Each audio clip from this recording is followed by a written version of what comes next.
I am non-binary and trans. I didn't always go by trans. That was more of a recent development as more people are like, oh, non-binary and like gender fluid, they're under the trans umbrella.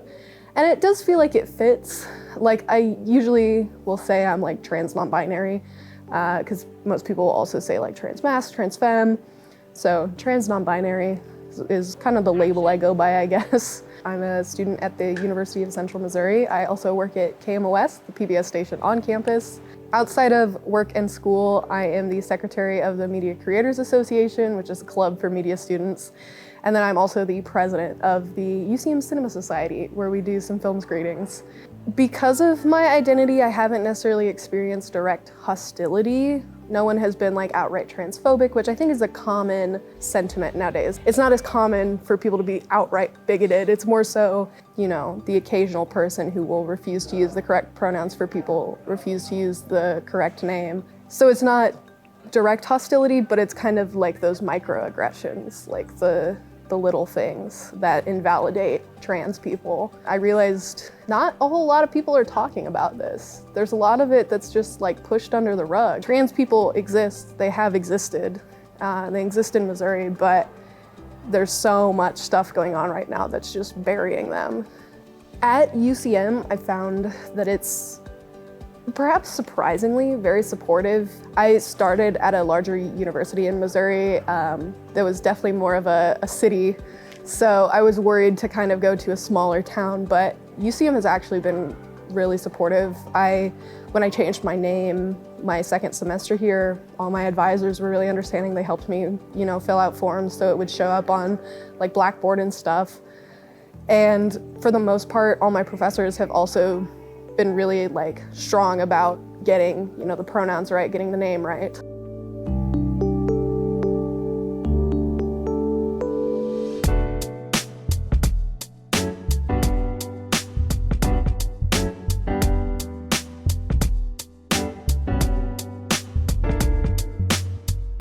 I currently work at KMOS at the University of Central Missouri. I'm a production specialist and I'm also a student at UCM as well. My gender identity, I currently am kind of like in between non-binary and gender fluid. I was gender fluid for a while because I did feel like it fluctuated on how masculine and feminine I presented, but then I kind of was like, this is a lot of work.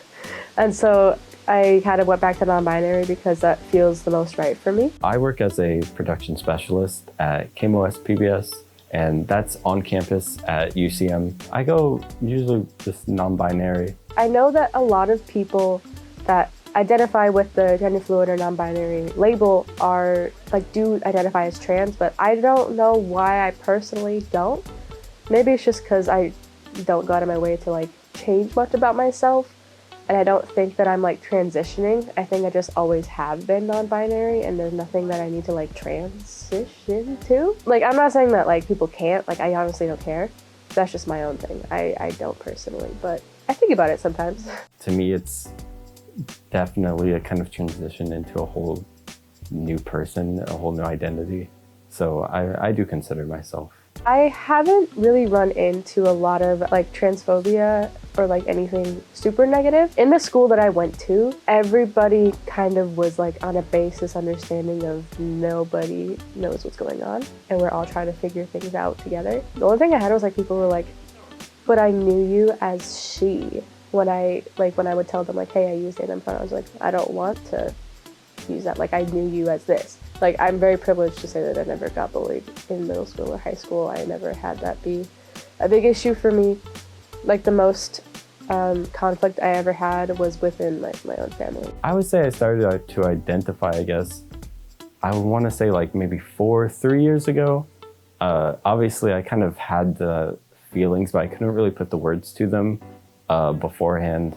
And I haven't met, I guess, direct confrontations about what I identify as, but you can kind of just tell in very subtle ways how people change. in just like ordering food and like being the only one they mess up the food on. At UCM, I think it has been sort of accepting in some small communities. There's obviously different clubs, and they have set up like a whole room and board situation for people who identify as different things on the spectrum. And so there is some support in terms of what UCM has done, but at the same time, it still feels lackluster in a way where it's like, yeah, we're going to put you in this area together, but it's still kind of separate. So it's kind of an up and down situation. Most people I've met have been friendly, but that's because the other people don't want to interact with me at all. The trans environment, like here at school, it's not horrible, I think, but I also don't really tell a lot of my professors that I use. Like Sam, like my online class, the only reason I told one of my professors that I use Sam is because he had me in his class prior. I know that there are some professors that I've had that I've told that I go by Sam, but they just kind of either forget or just don't remember. I don't know. I don't think a lot of the professors go out of their way to like do it intentionally. I think they just forget because they have so many students. But it does hurt a little. But I think there's a really great community here that is very supportive. It's pretty comforting to know that there are a lot of professors that are open to it. I know that there are some professors that are part of the LGBTQ, which is very nice. I would say the professors are very understanding. Every professor I've had thus far talks about pronouns, stuff like that. They give you that option to kind of express yourself if you wish. And in terms of peers, it's been a little bit more difficult. You have to kind of be careful about who you talk to. There's been multiple people who I thought were really cool at first, and then you start talking and being more open about who you are, and you see that kind of click where they no longer see you as the same person, and that's pretty difficult to kind of deal with and make close friends with. It makes you worry about being close to someone. There is a large community here, I think, of people, but there's also a lot of people who, this is a very small town, this is a very small campus. Most of the people who I've met who came here live nearby, have lived in this area, and they aren't incredibly educated about the topic, and that causes some weird interactions, I guess you could say. So it's hard to give an exact answer because I spend a lot of time with like other LGBT like people within my personal community, like my classes and like my work environment. I usually stick to those people, so I'm not super well versed in how people act outside of my friends or my little bubble of safety. I've met great people, and I haven't met anyone that's been like outwardly homophobic or transphobic, but also maybe I'm just not in that area of the school, so I have no idea.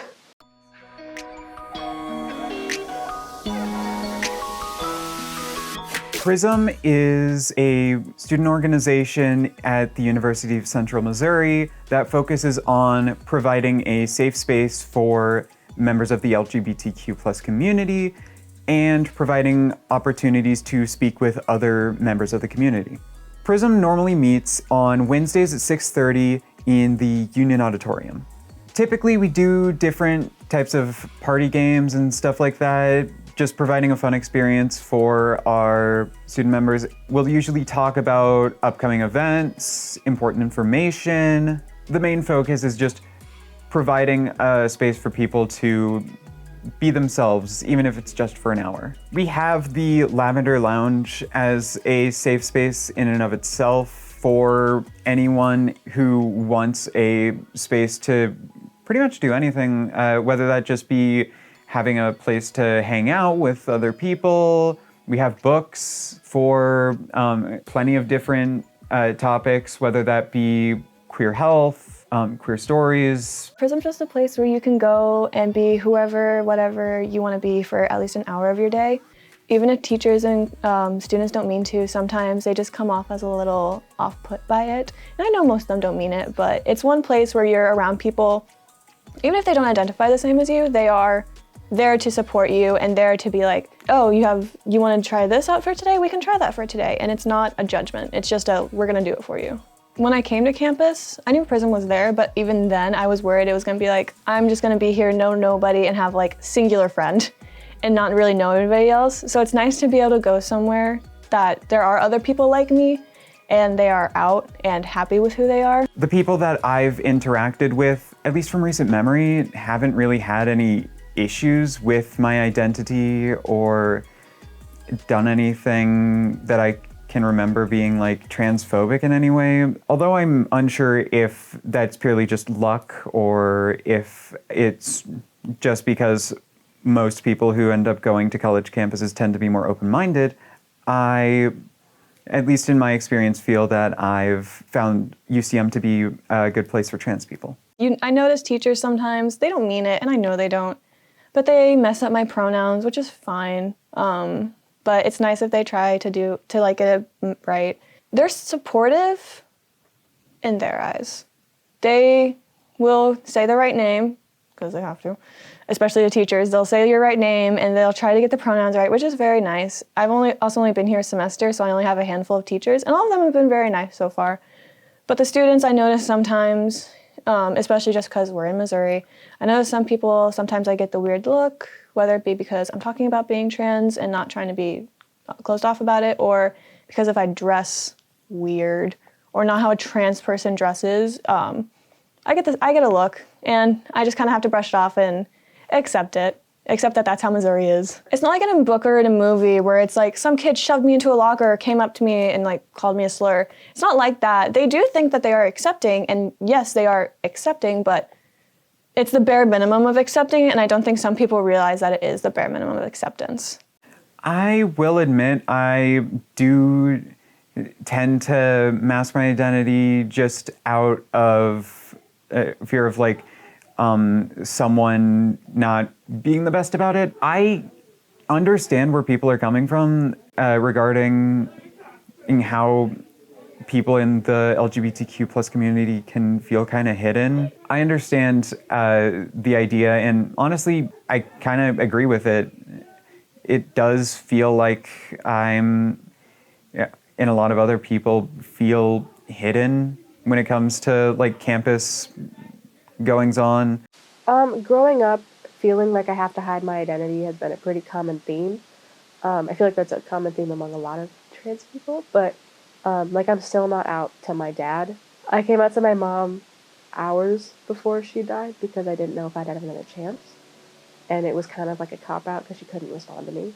When it comes to how I feel, I always felt the need as a non-binary person to look completely androgynous, to feel like I actually am non-binary, which is really hard because whenever I would look up like androgynous outfits or clothing, they'd all be skinny people.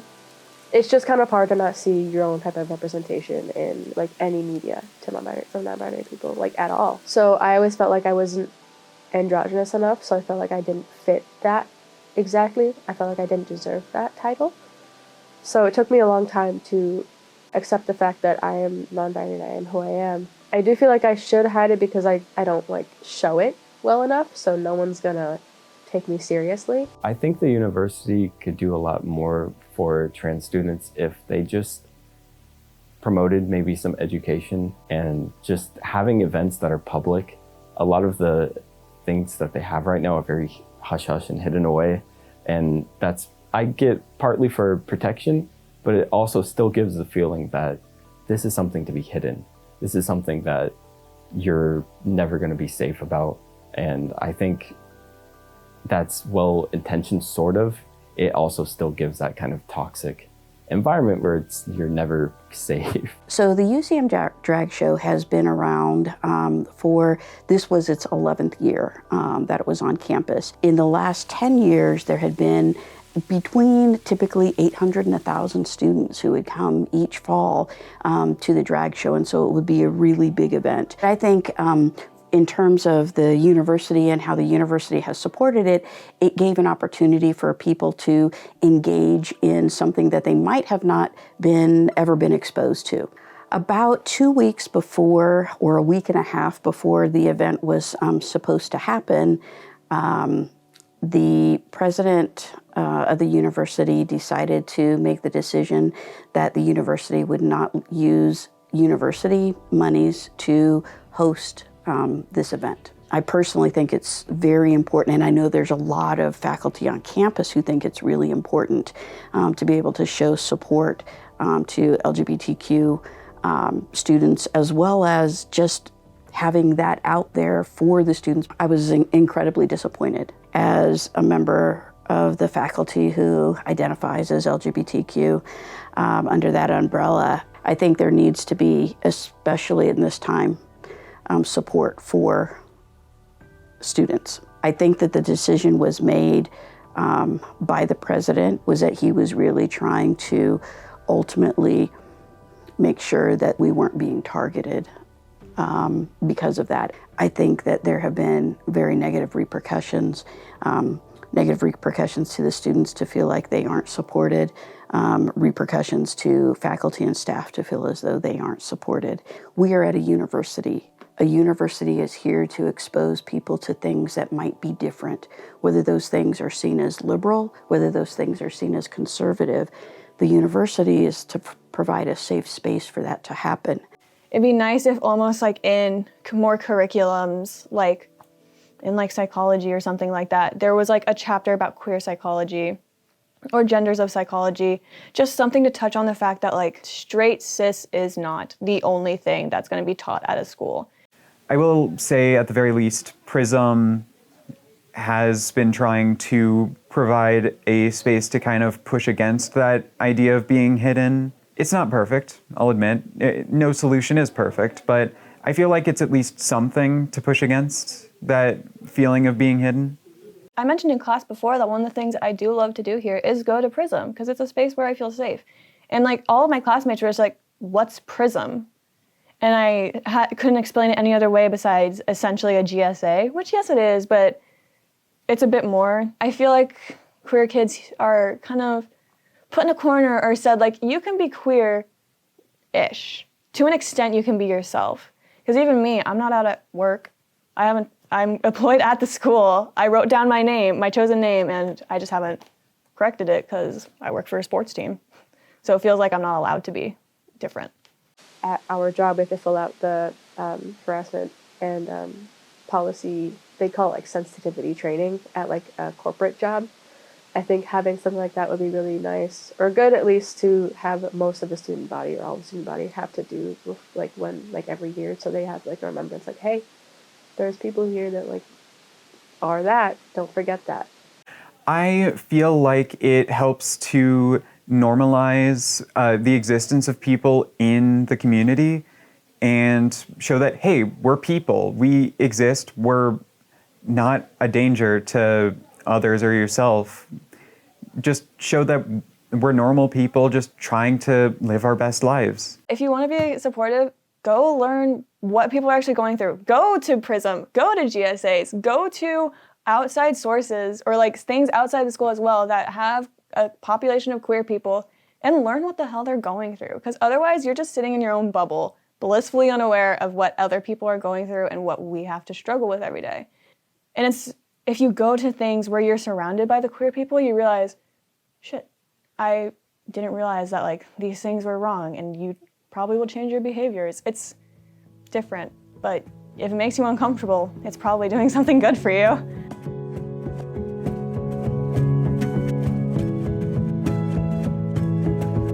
The anti-trans legislation that's rolling through red states like Missouri is a big reason why I started this documentary. I feel very fortunate to have such a strong support system. Pretty much everyone in my family is perfectly fine with my identity. Definitely all my friends, they, adapted to the new name, the new pronouns, no hesitation. So I feel very lucky to have that, but I know it's not like that for all people. And I really wanted to highlight, like, what is this legislation doing to people? What is the damage that it's having? Because there is damage. We're uniquely centered in this political debate that is happening throughout the United States. And the polarization of people who believe one way and people who believe another way, I think that that's really tearing at the fabric of us as a community. You can't just say, like, you don't have a right to be. And I think that there are so many people right now that feel like they can say, you don't have a right to live your life. That's very concerning to me.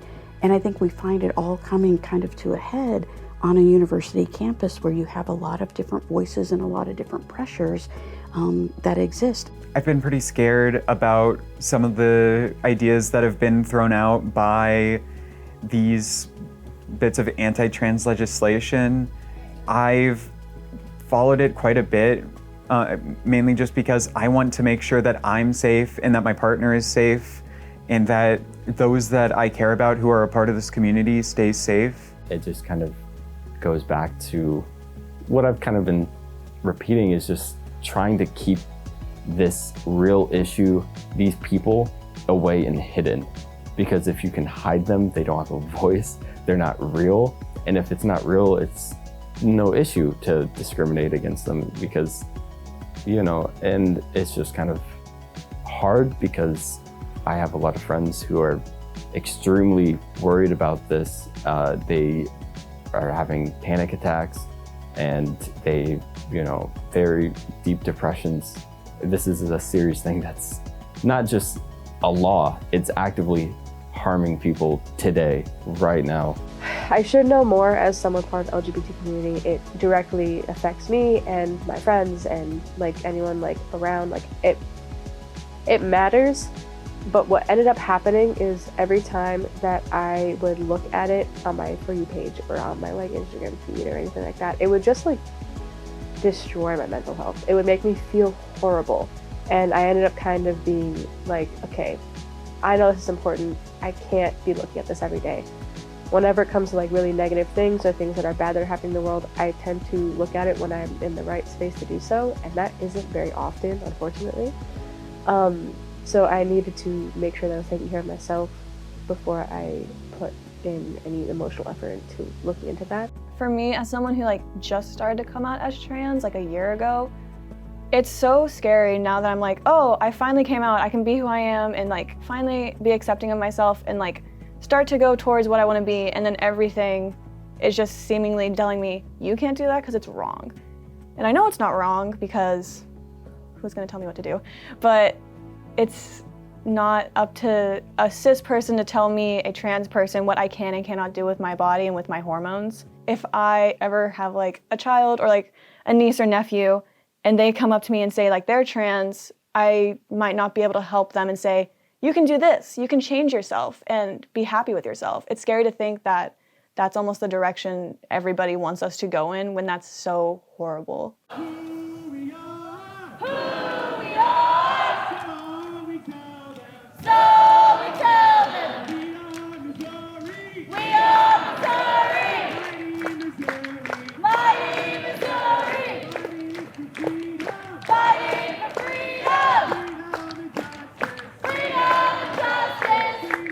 As a trans person who works in Missouri, this is my fight.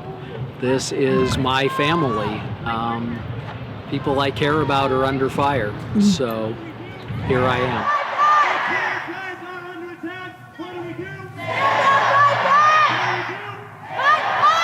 To the state representatives who are trying to pass these bills, I would simply say, I recognize that there is a place within you that believes you are formally, truly doing the thing that you think is best. But you cannot get what you think is best from books or from sermons or from pastors. You get them from the mouths of the people who you're affecting. And we are simply saying that what you're doing is killing us. Please listen to us. Well, I'm here with the St. Louis Queer Plus Support Helpline. We're a community-based organization in St. Louis. We do mental health peer support and community events. It's a non-hierarchical organization, and I'm very passionate about it. It's pretty transparently obvious that this isn't about science or best medical practice or actually caring about the best interest of the youth. This is pretty blatantly about hate and prejudice. I would say that it, if there is any room in them for growth, that getting to know some trans youth in a meaningful way would probably be in their best interest to better understand what it's actually like and what's at stake when you deny people life-saving healthcare.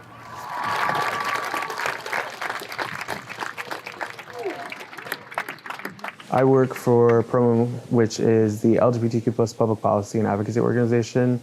We fight and defend for the rights of our community within our state government. I specifically am the communications director for the organization. So with PROMO, we do a variety of approaches for advocacy and strategy. The first is direct communication and lobbying inside the state government. So that's having conversations with representatives, having conversations with senators, and educating them on the issues that actually affect LGBTQ plus people, and also how their laws or their bills will impact the community. The other portion of it is building power, and that's a really abstract way of saying that we are giving the tools and resources to advocates within their local communities. That might be helping them fund a text bank or a phone bank. That might be providing them with volunteer power. It could also mean that we are giving them toolkits to be able to do deeper work within their own communities and mobilize people inside their communities that they might not otherwise be able to. And then the last portion is to be able to allow and educate people to be able to understand who they need to vote for in upcoming elections, so that we can have people within our state government that actually have the values of equality and progressiveness. So the protest itself is a really good example of how coalition building works to a greater advantage. That protest that happened at the state capitol brought over 700 people to the state capitol, and from what we heard from the state Capitol Police, it was one of the largest, or if not the largest, protests that they have seen in the last 5 to 10 years. But we weren't able to do that without allowing other networks such as Planned Parenthood, the ACLU of Missouri, reach out to their individuals and say, hey, this is happening. The organization part of the protest happened through PROMO, but we were able to delegate alongside with our other partners and say, hey, you have a better outreach strategy. Can you handle sharing it on social media? Can you put it in your email? Same thing for connections to safety. We had Planned Parenthood's clinic escorts that essentially acted as human safety precaution tape, if you will. So that's just an example of kind of how we all work together in one collective space in order to mobilize across the entire state. What Promo did in terms of communications and what I did in that role is build out the speaker as set list of who was going to speak, how much time they got, as well as rolling social media live on Instagram, Facebook, and TikTok. There was also, session was happening at the same time. So legislators and senators were coming on and off the floor in order to be able to be part of this protest and rally. In order to combat the laws that go through the legislature, we organize the community in meaningful ways, whether that means showing up to testify when it comes to a public hearing. The first hearing this year was, I think, January 19th, but there were 9 anti-LGBTQ plus bills heard in one day. Within the 4:30 p.m. session hearing, it went until about 1:45 in the morning the next day because there were so many people that were there to testify against these bills. And that's the power of community in and of itself, is to be able to stand up and say, we're going to take a good majority of time away from you for doing anything else because you want to put these hateful bills out there. You're going to listen to us and you're going to hear these stories about how these bills are actually going to affect you. And then from there, it's encouraging people to contact their representatives. We'll host text banking and phone banking events where they will literally sit there and call their representatives, call the people that are on the committee hearings to really kind of reinforce that message of you're doing the wrong thing and we need you to take a look at what you're doing. I am the interim executive director at the Metro Trans Umbrella Group here in St. Louis City. What the Metro Trans Umbrella Group is basically a trans-led nonprofit that tries to connect trans people with as many resources as possible.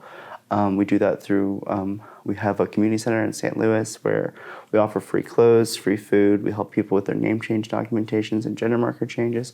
We work with Planned Parenthood to help people get telehealth meetings. We also have Vibrant Health come in here to do STD and STI testing. We do a litany of community events, proms, concerts. We're getting ready to do our big fundraising telethon coming up in December. We do a lot of Trans 101 training for businesses, just to kind of educate people on who trans people are and like how to treat us and things like that. MTech has a lot of many different kinds of like identity support groups, and for trans mass or trans femme or non-binary, non-conforming. And I mean, these are groups for people to come in, even if they're just questioning, to come and meet trans people and like be with people who are like them, find a sense of community and emotional support. A lot of people find some of their best friends in their lives going into these support groups. They learn so much on how to help themselves and also how to help the community at large. And eventually, like, people, get the tools they need to like actually advocate for themselves, which is so important. And those support groups are just incredible and such a foundation of what this organization is.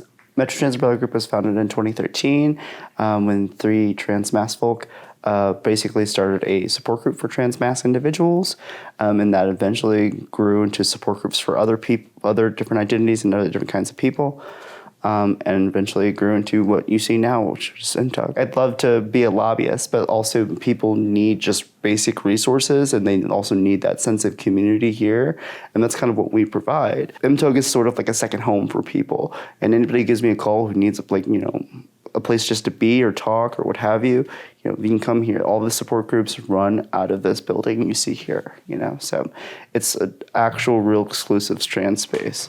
Because people don't really exactly understand who we are and what it means, and a lot of people take a lot of issue with it.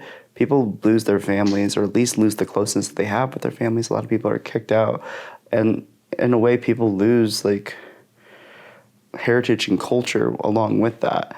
And so, it tends to really alienate people whenever they go through something like that. What organizations like this do is provide a sense of community that people maybe didn't even know that they needed, and even provide a sense of culture. I came into like this org as like a nervous little non-binary person, and I started going to a trans femme support group, and I was shy and really uncomfortable talking about these sorts of things.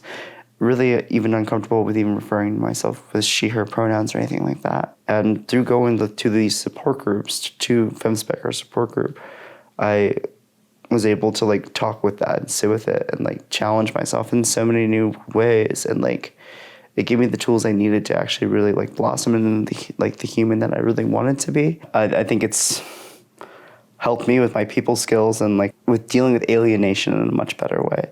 Because I don't feel alienated. I feel like I actually have a community. I feel like I have like siblings and things like that. Transformations is an organization that is first and foremost there to fight for the people who have never had anyone to fight for them, particularly trans women of color, but all trans people in this region that I think we all know is very hostile to trans life. They're kind of an oasis. Bell Hooks described love as advocating for the spiritual growth of somebody, of other people unconditionally.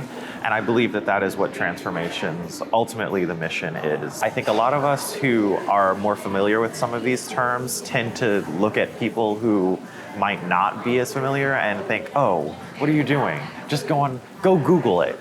That's not always an option for some people. I think Transformations exists not just as a source of community, but also as a source of education. There are a lot of things that most people who fit into the majority racial group don't even realize are problems for us. And no matter how loud we seem to shout, it never really comes across because those experiences aren't translated for a lot of white people. You have people who claim to be your allies who don't really listen to you, and then you have people who are your enemies who aren't really listening to you, and then you have a bunch of people who are neutral, who are indifferent, and ultimately contributing to your plight just by the ignorance of the fact that our existence is harder. Passing is harder. The police are harder on us. The housing inequality is worse for trans people of color. I mean, I could go on. I could go on and on. You know, I consider myself being a part of the Transformation family. This is actually my first year that I've been associated with them. I've actually been put in some leadership positions as far as some of the events that we've had. Transformation is like the only trans, I guess, structured community here in Kansas City, which is ironic because a lot of the leaders don't even live here anymore. So realizing that there's a lot of us who lack, I guess, community within, our trans people, because, I feel like it's important because, with us being leaders in the community and fighting for other people, like we need to have a base to where we're able to recharge, with the people that are just like us. So the Dandelion Cafe has been around since March of 2022. It's really funny. I like to say that we're kind of we're a resource center and a community outreach place, like under the guise of a cafe. We have great food, great drinks, like great events, things like that. But what I really, really love is that the space has kind of become this, just by way of its own and by way of the connections that I try to make and the people that seem to be drawn here. We had a monkeypox vaccination clinic. We're going to be hosting a Narcan training coming up here in about a week or so. We have our evening events where we'll do trivia, karaoke, live music, burlesque, drag brunches, and all of those things I've realized over the last year plus aren't necessarily directly connected to or outreaching to the queer community. But what I've realized is that a lot of folks who are members of the queer community will come out and participate in those things that they wouldn't necessarily travel to Columbia to go do or feel super comfortable being out and about doing, because they know they can come here and they're gonna be safe to sing a Disney song at karaoke and no one's gonna make fun of them. Everybody's gonna really cheer them on and stuff. Truly, the Dandelion has kind of become like a little hub for folks in the community who need just a little bit more than what they can find in their day-to-day typical businesses that are in the area, especially in Ashland, Missouri. So there's very little outside that cisgender, white, heterosexual norm box that exists all around us in the area in general, but in Ashland specifically, it's definitely provided a resource for folks. So right now, the environment that we're in is obviously really hostile and really scary and really unpredictable. And it's that unpredictability that I think people really underestimate. It's so stupid because I feel like we're going through issues that we've I feel like we've already surpassed, but like it's, with elections coming up, things are being brought back up as far as like all the LGBTQ plus like laws and bills and stuff like that, everything related to legislation. The environment for trans people right now is really incredibly dangerous. It's very volatile, not only just from the beginning of session this year, but we saw the first bill come through legislative session about 4 or 5 years ago. And it was a simple bill that many people may not have batted their eye at. It was just bathroom bills and whether or not someone should be able to use the bathroom that matches their gender identity. But it's gotten to where we are today, where we have 55 anti-LGBTQ plus bills filed within the state government, and the majority of those attack the transgender community. And we've gotten to a place where both two of the most violent bills have passed and were enacted this last August, taking away the access for transgender healthcare, as well as not allowing transgender athletes from participating in sports. And we're talking about kids as young as kindergarten all the way through college. The environment for trans people in Missouri is scary, it's alarming, it's petrifying. It's a region where you have a lot of very, very old lawmakers who have a lot of old and outdated and idiotic prejudices, and they are actively putting those into law. And I think a lot of people cis people included, feel helpless to do anything about it because I think a lot of us are fatigued. I don't know if y'all recall the Attorney General rule that happened back in April. It was horrifying and oddly beautiful at the same time, where you have everybody coming together and communing and holding space for each other, but we're all like terrified, and we're all still terrified, especially with the recent legislation that's been passed. I don't think anybody believes that this just stops with the kids, and it should never even have started with the kids anyways.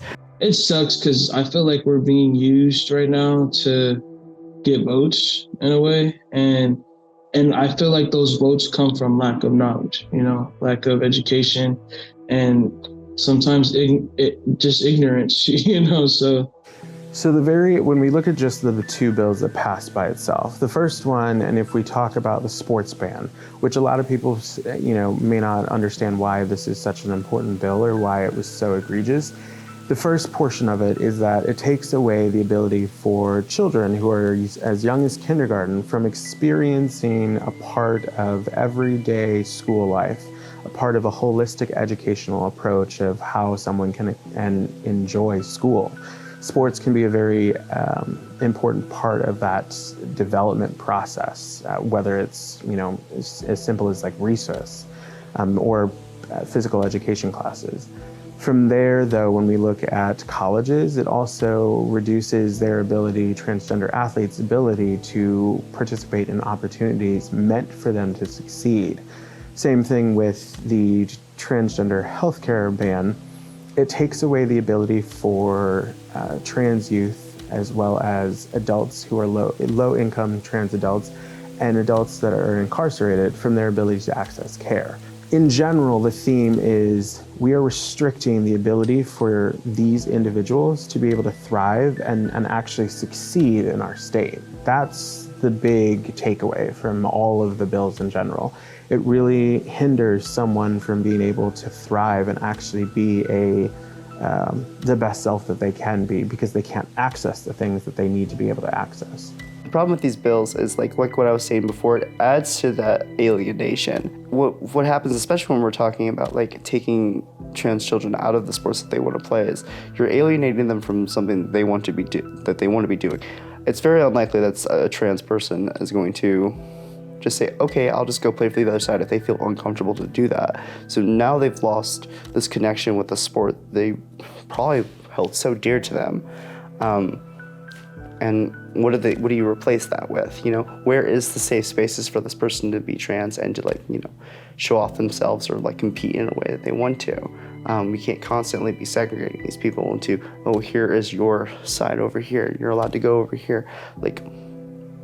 It makes people feel unwanted. It makes people feel like there's something wrong with them when there's just not. We have a sign here in the cafe that says gender affirming care saves lives. This is not open for debate.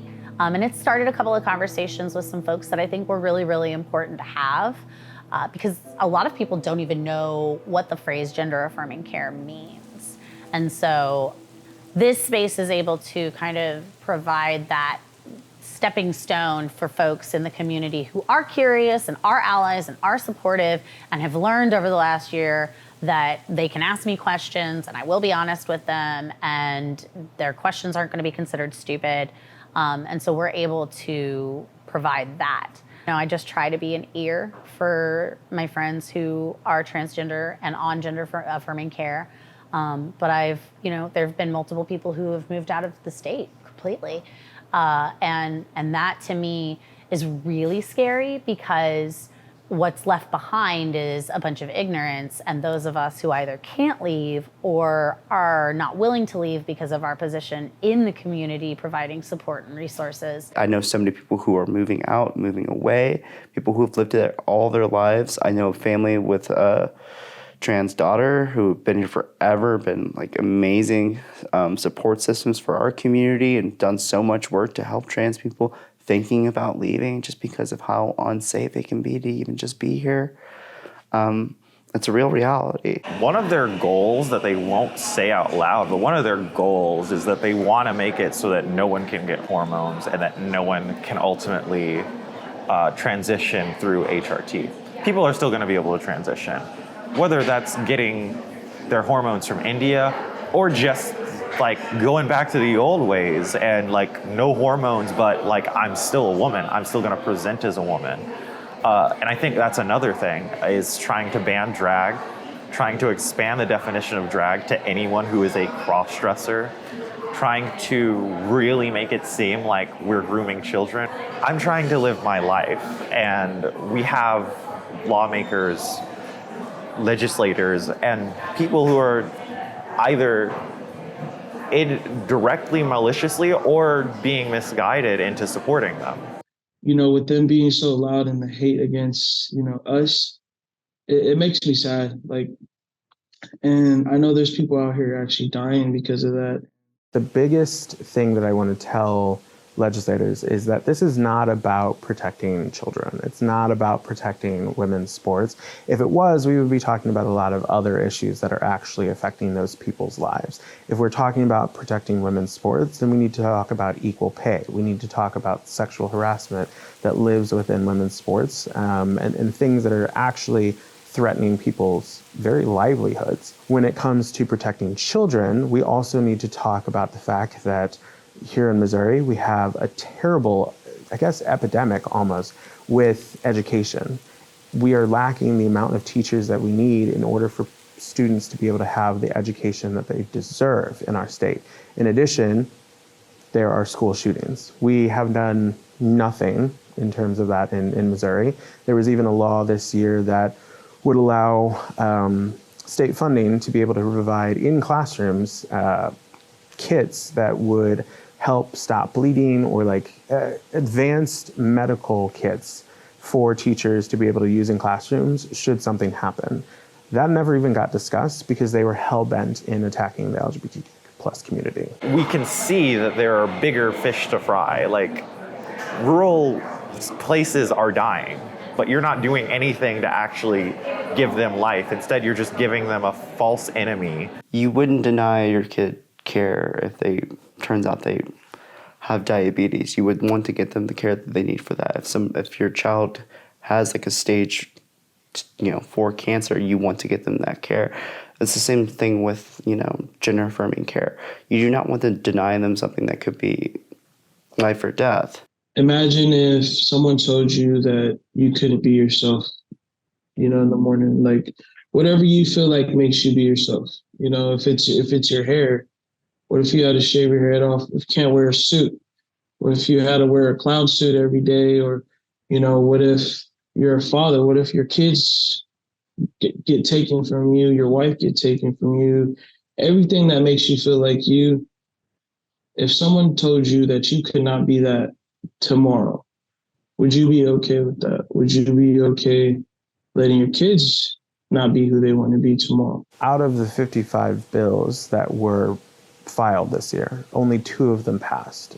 Unfortunately, it is the fact that those 2 bills are probably the most violent out of the bunch, but we knew from the very beginning that that was their priority. Every single branch of the government was hell-bent in getting these through the finish line.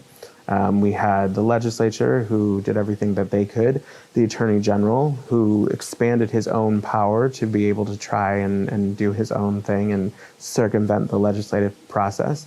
We had Governor Parson threatening the legislative body, saying, if you don't pass these, I will call you back into a special session to get this passed.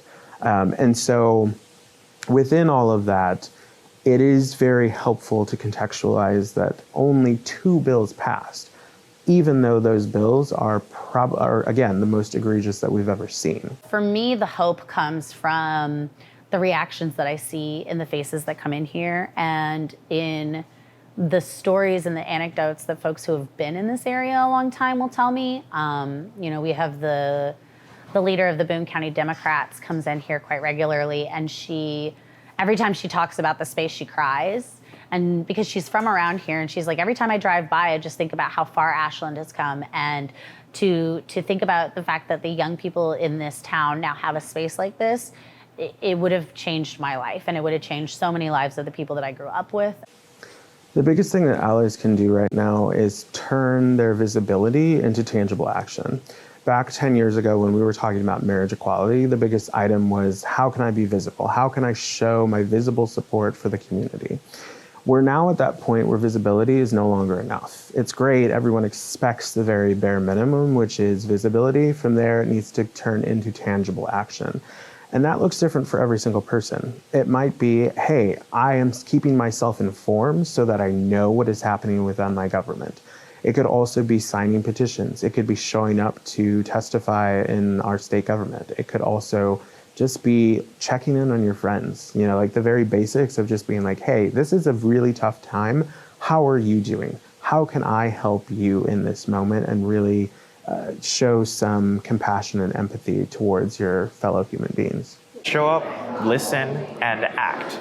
We need action, more so now than ever. Talk to trans people. Please talk to us. We will talk, obviously. We'll talk and talk and talk until our faces are blue. And if you listen to what we have to say, I think you'll find that a lot of us are kind people, a lot of us are very patient, and a lot of us are actively willing to educate you, even if it isn't our job. I feel like we live in a world where we kind of have to hide some of ourselves, and that's not a fun place to be. So just love on your trans people. Please donate to trans organizations, please. Organizations like Squish, organizations like Promo, who are doing a lot of the work to lobby for us. I guess you could donate to MTUG so we can, food and clothes and toiletries we always need. So, and volunteering time to help out. And also, like, when you have somebody in your life who is spouting off an opinion that is negative towards trans people, challenge them. You don't have to be rude about it, but have that conversation and look for the nuance and talk with people. It's very hard for us to advocate for ourselves when we're already kind of being othered and being like we are inhuman anyways. But when we have cis folk that come and advocate for us, it really does help get the point across.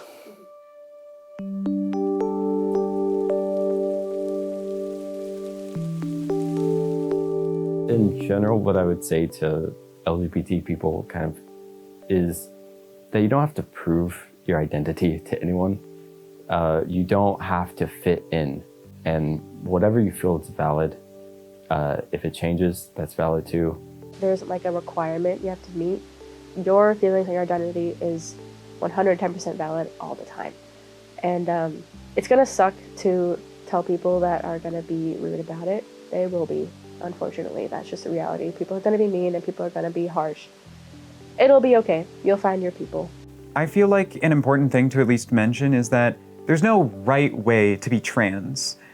Regardless of how you identify, whether that be non-binary, genderqueer, trans, whether that be trans femme, trans masc, any type of gender identity or sexual orientation, there's no right way to be yourself. You can also be trans and have just been very feminine, or just have been with a boyfriend, or just have been all these things. Just because you come out doesn't mean that what you were doing in the past makes you not trans. I think some people forget that because they think, well, you were just dressing like a girl, you just had a boyfriend, you just were doing all these things, and now you're telling me you're not these things? Things are changing because I'm finally changing what I want to be seen as in the world.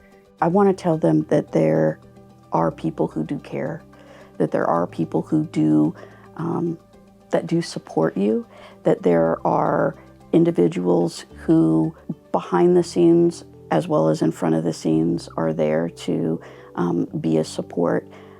They recognize that it's really not very good right now. We tend to, in our society, the pendulum tends to go back and forth. And so you take one step forward, two steps back, two steps forward, one step back. We took some big steps forward. And I think that this is kind of that reaction to those big steps forward. And that eventually, with engaging with one another, I really do hope that we get back to where everybody feels like they're a part of the United States, Missouri, and the University of Central Missouri. being trans is beautiful. It's something that is incredibly unique and allows you to experience the range of human emotions and the human experience in a way that most people will never be able to understand.